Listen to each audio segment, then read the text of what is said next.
자, 지난주에 이어서 열왕기 하의 말씀들 가운데서 함께 은혜를 나누고자 합니다. 지금 우리나라에 벌어지고 있는 여러 상황들을 보고 들으시면서 참 많이 마음이 어렵고 안타깝고 무거우시죠?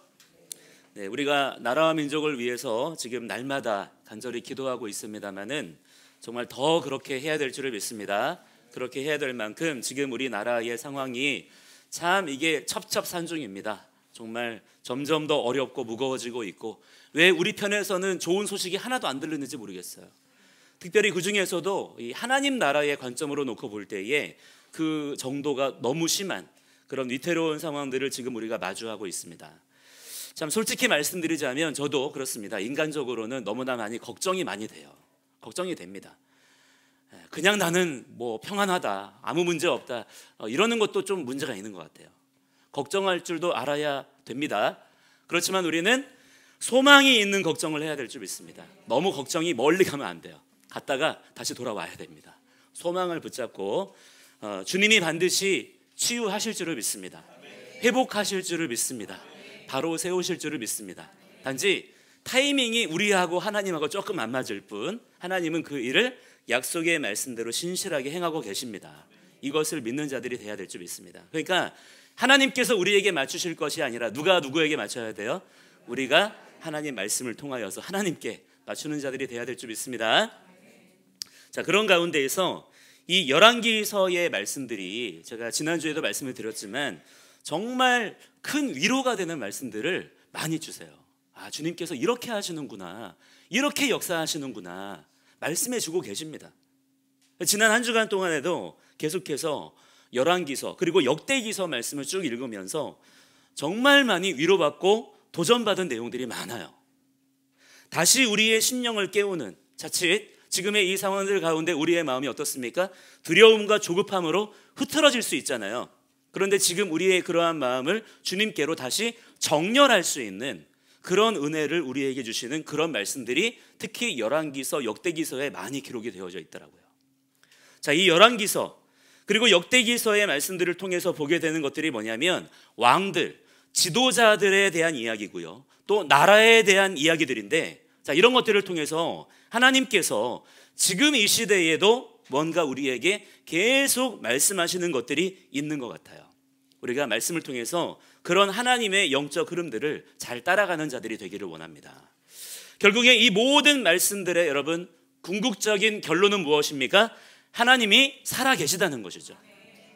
하나님이 역사의 주관자이신 줄을 믿습니다. 하나님은 영원토록 다스리시는 만왕의 왕이십니다. 이것이 성경의 궁극적인 결론이에요. 모든 역사를 창조하시고 주관하시는 바로 그분이 계시다는 것입니다.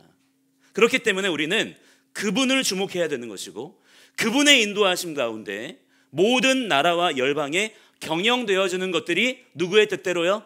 그분의 뜻대로 맞추어질 때 진정한 이 땅에서의 평화도 이루어진다라는 것입니다. 정말 예수님께서 가르쳐 주신 기도처럼 아버지의 뜻이 하늘에서 이루어진 것 같이 이 땅에서도 이루어지는 역사를 우리는 간구하며 소망하는 자들이 되어야 될 줄을 믿습니다. 그것을 지금 계속해서 말씀을 통해서 우리에게 보여주고 계시는 것이죠. 그러니까 우리가 십자가 복음 안에서 발견해야 되는 진리는요, 예수 그리스도 안에서 하나님께서 시작하신 이 구원의 역사라고 하는 것이 이 세상을 그냥 끝장내시겠다고 하시는 것이 아니라 하나님의 선하신 통치가 있다는 거예요. 하나님께서 하나님이 지으신 모든 만물과 나라와 만민들의 실제적인 왕이 되어주시고, 그래서 하나님께서 직접적으로 그것들을 다스리시고 하나님의 그러한 통치하심과 공급하심으로 만물이 소성케 되어지는, 할렐루야, 만물이 소성케 되어지는 이 소망이 있어야 돼요. 그러한 하나님의 나라, 하나님의 킹덤이 이루어지는 것에 있다는 점을 우리가 명확하게 이해해야 될 줄 믿습니다. 그렇기 때문에 우리가 가지고 있는 이 기독교 신앙이라고 하는 것이요, 그냥 단순히 내 개인적인 차원에서만 내 개인의 어떤 문제의 해결, 내 마음의 평안, 내 어떤 영적 구원, 그런 데만 초점이 맞추어지면 안 된다라는 것입니다. 그런 모든 것들은 우리가 하나님의 나라와 하나님의 의를 구할 때 그분께서 알아서 우리에게 책임져 주시는 것들이에요. 따라서 우리들이 집중해야 될 것은 무엇이냐면요, 우리에게 맡겨진 사명이 무엇인지를 깨닫고 그 일들에 충성하는 자들이 되는 것입니다. 충성이란 뭐냐면요, 끝까지 포기하지 않는 거예요. 왜냐하면 소망이 있기 때문이죠. 신뢰하기 때문이에요. 그래서 견디는 것이고요, 기다릴 줄 아는 것입니다. 그게 지금 우리 신앙생활의 핵심이에요. 하나님께서는 부름받은 우리 모든 교회와 성도들을 통하여서 지금 이 세상에 무너진 질서와 진리의 기준들을 바로잡고 싶어 하십니다. 하나님의 우리를 향한 이 마음을 우리가 좀 알아들어야 돼요. 그 일들을 우리는 성령의 권능을 힘입어서 충성되게 이 시대 가운데 감당해야 되는 것이고요, 그렇게 우리가 수고하면서 하나님의 일에 초점을 맞추면서 인내하며 기다리는 자가 되면요, 마침내 이 모든 일들을 그분께서 완성하시기 위해서 우리 주님께서 약속대로 반드시 다시 오실 줄을 믿습니다.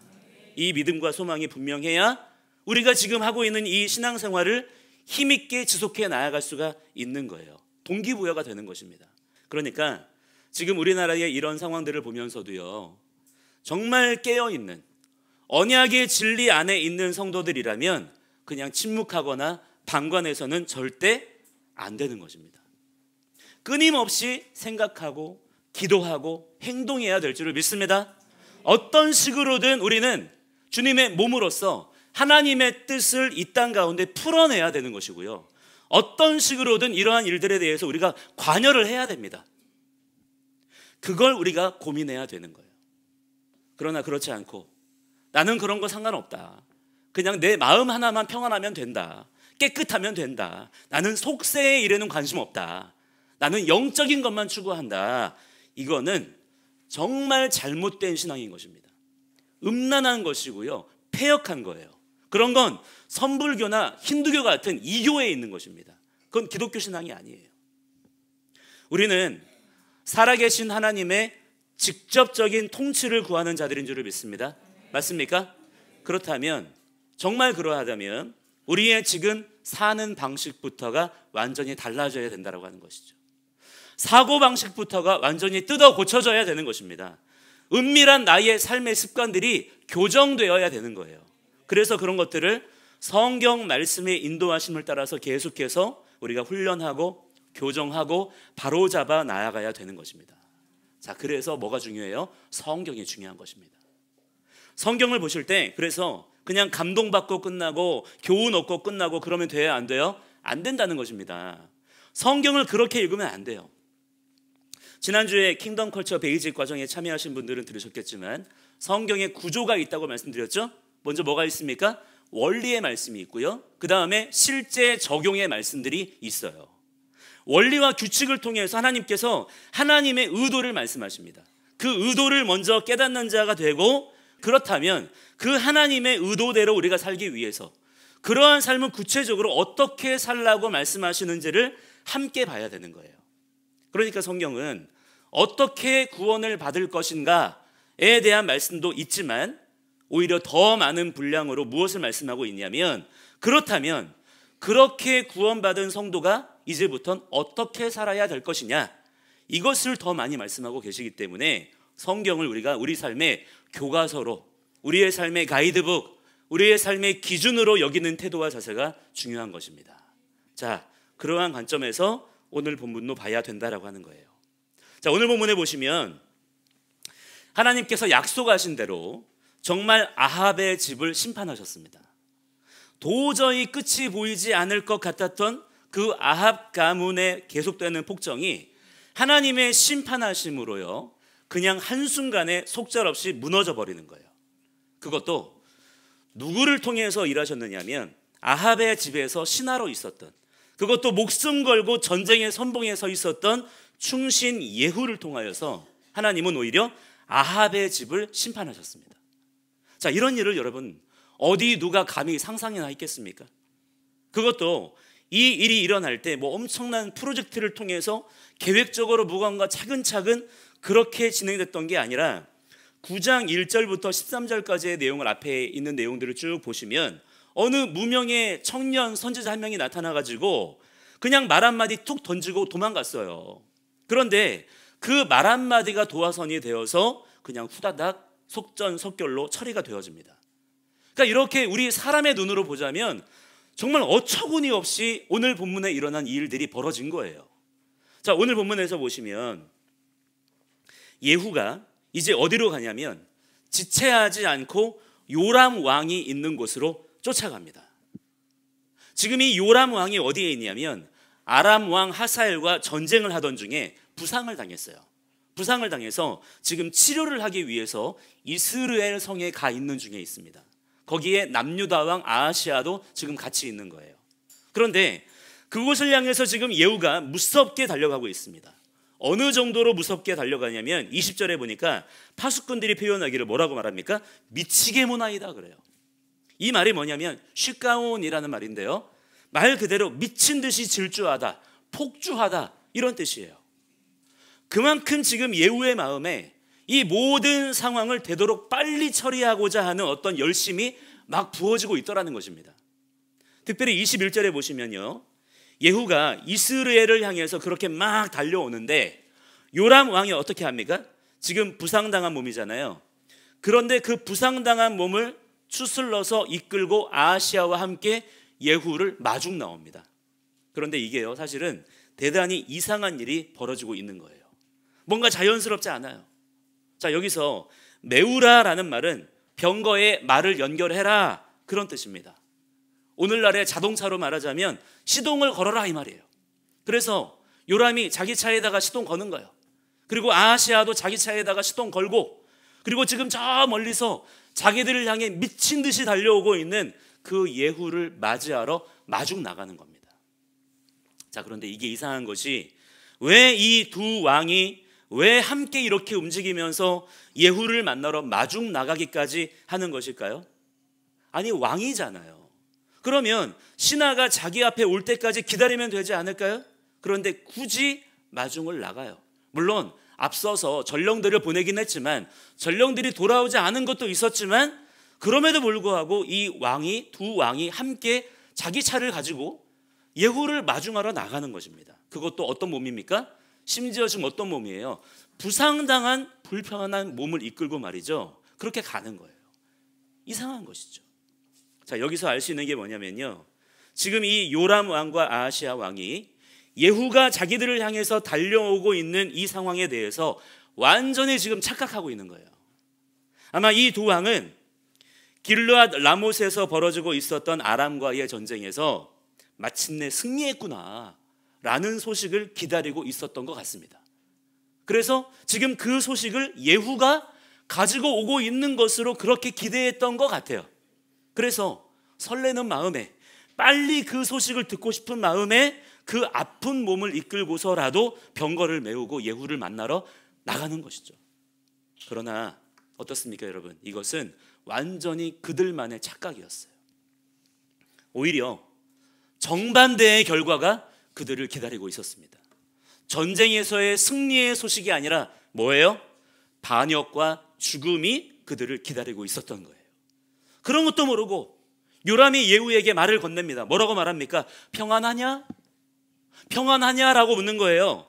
무슨 말이냐면 너 좋은 소식을 가져왔냐? 네가 가지고 온 소식이 평화로운 소식이냐?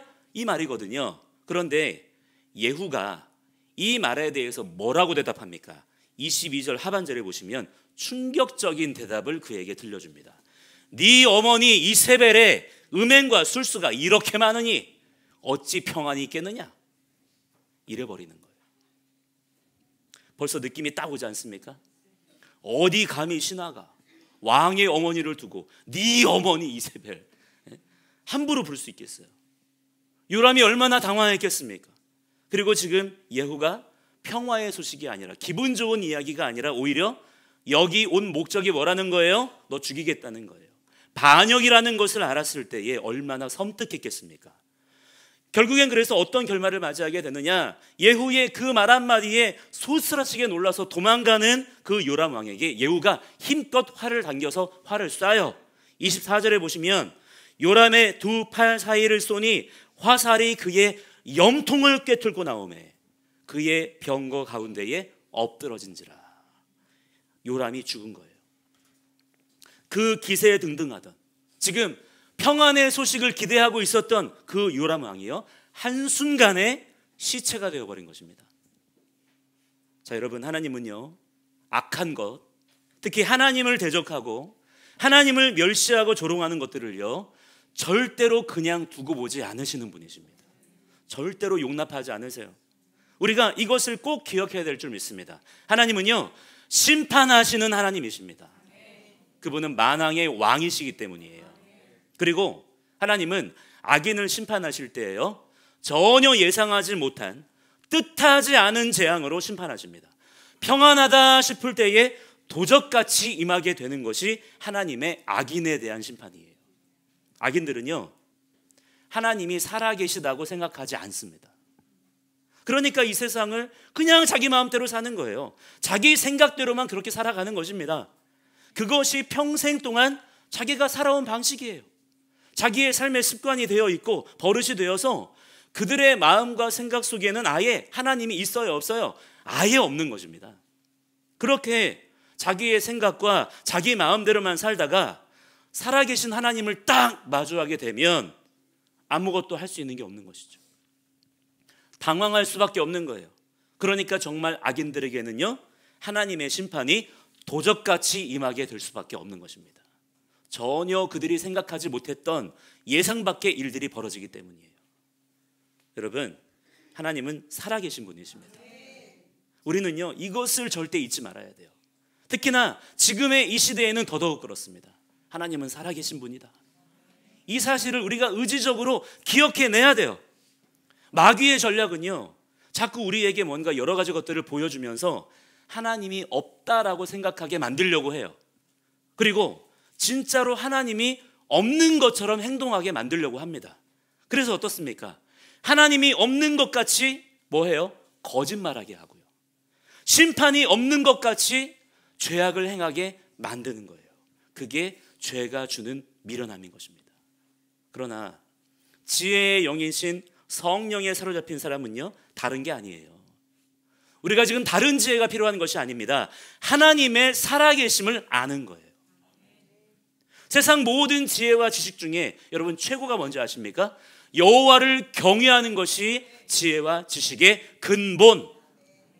그것이 최고의 지혜와 지식이라는 거예요. 그것을 기억하며 사는 사람이 지혜로운 사람인 것입니다. 우리가 인생 중에 이것을 깨닫는 자가 돼야 되는 것이고요, 우리 자녀들에게도 이 지혜와 지식을 가르쳐야 될 줄 믿습니다. 슬기로운 다섯 처녀가 슬기로운 다섯 처녀예요. 뭐 했습니까? 신랑이 오기를 기다렸어요. 그게 지혜로운 것입니다. 그게 슬기로운 거예요. 우리의 신랑이 오신다, 그 믿음이 그들에게 있었던 거예요. 그래서 신랑이 오기를 기다렸던 것과 마찬가지로 하나님을 경외하는 사람들은요, 주님 앞에 설 것을 준비하는 사람들인 것입니다. 여러분도 지혜 있는 사람들이 되시기를 바랍니다. 이 시대 가운데 헛똑똑이들이 되면 안 된다, 이 말이에요. 이것이 성경에서 가르쳐주는 너무나 중요한 인생을 살아가는 방법이다라고 하는 것입니다. 자, 또 하나 오늘 말씀에서 중요한 포인트를 한 가지 더 보자면요, 이 아합의 아들 요람이 죽은 장소가 어디입니까? 이스르엘이라는 곳이었다는 점이에요. 자, 이게 굉장히 중요한 것입니다. 자, 이게 왜 중요하냐면요, 오늘 이 사건이 우연히 어쩌다가 보니까 이렇게 일어나게 된 발생한 사건이 아니라 어떻게 일어난 거예요? 하나님의 말씀대로 성취된 것이라는 점을 증거하는 것이기 때문입니다. 그 당시에 아람과 전쟁이 벌어지고 있던 것은요, 요단 동편에 있는 길르앗 라못이었어요. 그러니까 지금 원래 요람 왕이 어디에 있어야 됩니까? 원래 이 길르앗 라못에 있어야 되는 거예요. 그런데 원래 그곳에 있어야 됐던 그 요람이 전혀 예상하지 못했던 부상을 당하는 거예요.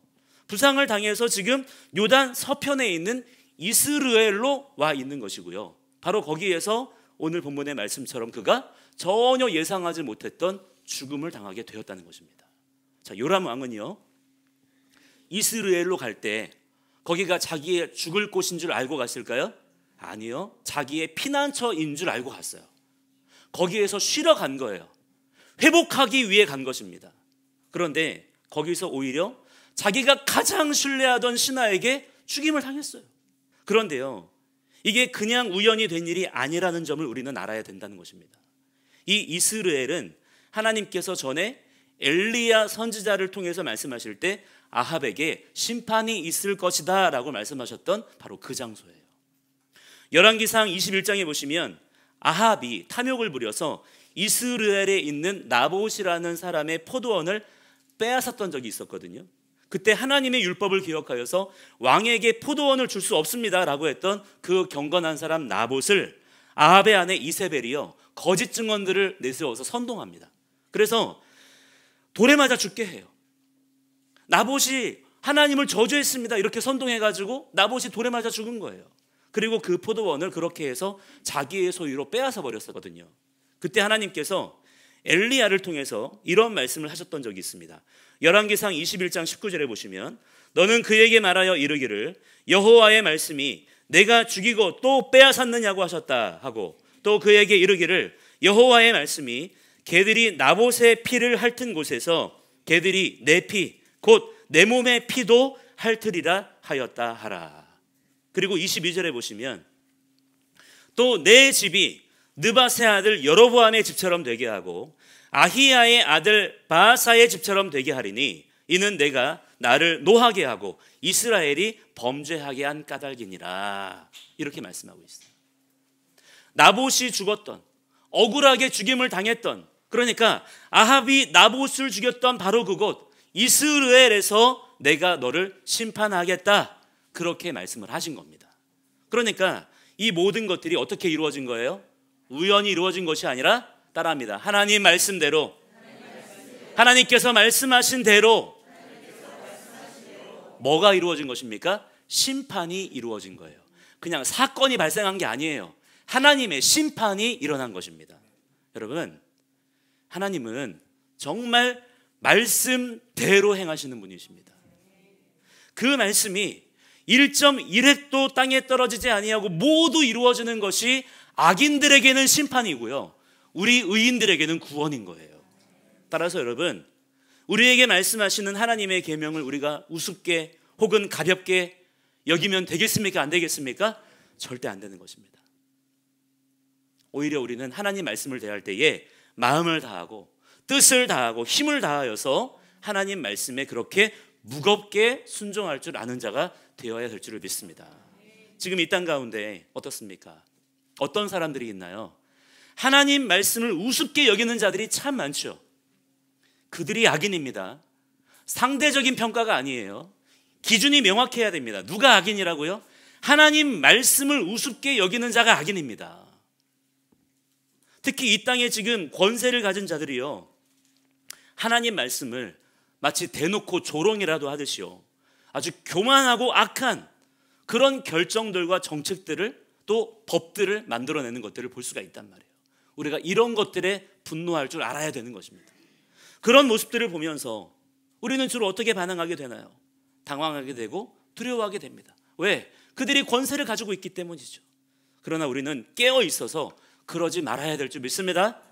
하나님께서 그들을 어떻게 치실지, 어떻게 그 상황들을 뒤집으시고 그 악인들을 멸하실지 우리는 하나님의 그 시기와 그 자세한 방법에 대해서는 실시간으로 알지는 못하지만, 그러나 분명한 것은요, 하나님께서는 반드시 갚아주시는 분이십니다.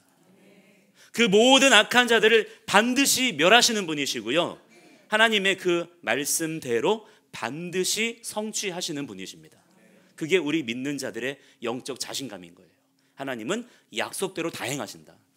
하나님은 말씀하신 대로 다 이루실 것이다. 그게 우리의 자신감인 것입니다.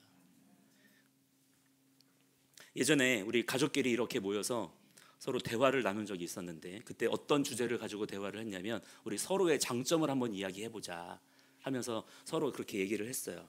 그런데 그때 우리 피아노 치는 우리 둘째 딸이 아버지의 장점을 얘기를 했는데 제가 그때 너무 기분이 좋았어요. 뭐라고 했는 줄 아세요? 이렇게 얘기했어요. 아버지는요, 다른 건 몰라도 약속한 거는 꼭 지키세요. 그랬어요. 저는 그 말이 너무 기뻤어요. 물론 다른 건 몰라도 라는 표현이 조금 걸리긴 했지만, 약속대로 행하신다라는 그 표현으로 아버지를 칭찬해줘서 너무 제가 기뻤어요. 우리 하나님 아버지께서도 우리의 자녀된 자들이 그런 칭찬을 해드릴 때 되게 기뻐하실 것 같습니다. 우리가 그런 칭찬을 주님께 해드리면 좋겠어요. 하나님은 정말 아버지께서는 약속대로 다 행하시는 분이시군요. 정말 하나의 오차도 없이 말씀대로 다 이루시는군요. 우리가 그렇게 주님을 송축하는 자들이 되어야 될 줄 믿습니다. 우리 한번 해볼까요? 이 시간에 저를 따라서 한번 우리 아버지를 칭찬해 보겠습니다. 칭찬이 아랫사람한테만 하는 게 아니에요.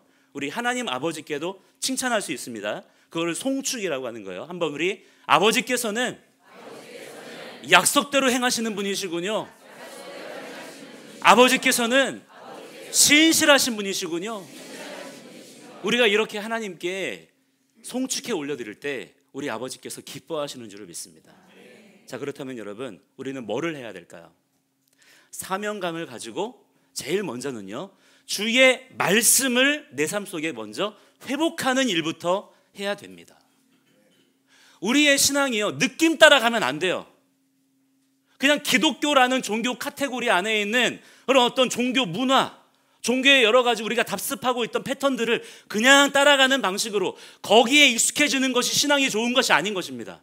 어떤 게 신앙이 좋은 거냐면 내 안에 기억나는 말씀들이 있어야 되는 거예요. 내가 순종할 말씀들이 있어야 되는 것입니다.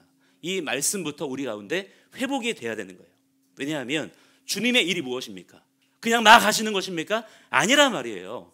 주님의 일은 하나입니다. 말씀대로 성취하시는 거예요. 그렇기 때문에 자녀된 우리가 아버지의 말씀을 잘 아는 것이 너무나 중요한 것이죠. 왜? 우리는 아버지께 순종하는 자녀이기 때문입니다. 기도할 때도 우리가 어떻게 기도해야 되겠습니까? 그냥 중언부언 우리의 정욕 따라 구하는 게 아니에요.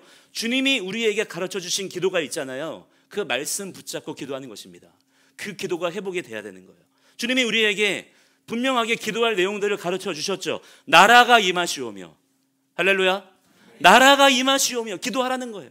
또 아버지의 뜻이 하늘에서와 같이 이 땅 가운데도 이루어지기를 원합니다. 기도하라는 거예요. 이 기도가 우리 가운데 회복이 되어져야 될 줄 믿습니다. 이것이 우리의 기도의 내용이에요. 그리고 모든 기록된 말씀, 그 말씀들이 1.1획도 남김없이 모두 다 이루어질 거예요. 여러분 기대하시기 바랍니다. 우리가 알고 있는, 우리가 기억하고 있는, 우리가 정말 사랑하는 그 말씀들이 우리의 삶 가운데 영원토록 다 이루어질 거예요. 그러니까 우리의 삶은 기쁜 것이죠. 감사한 것이죠.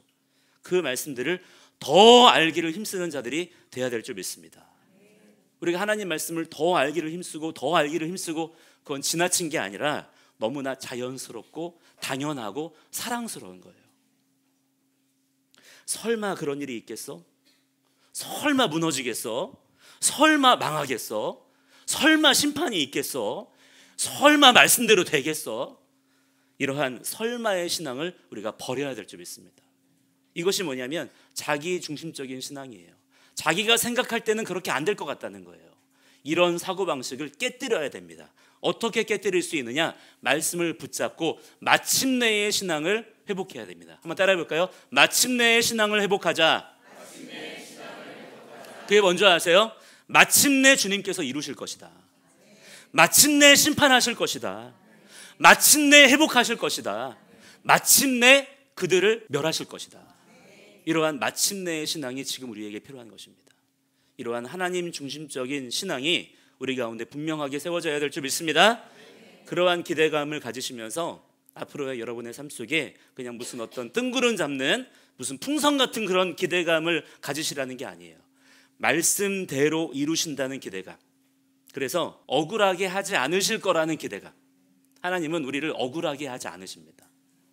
반드시 다 갚아주실 것이고요.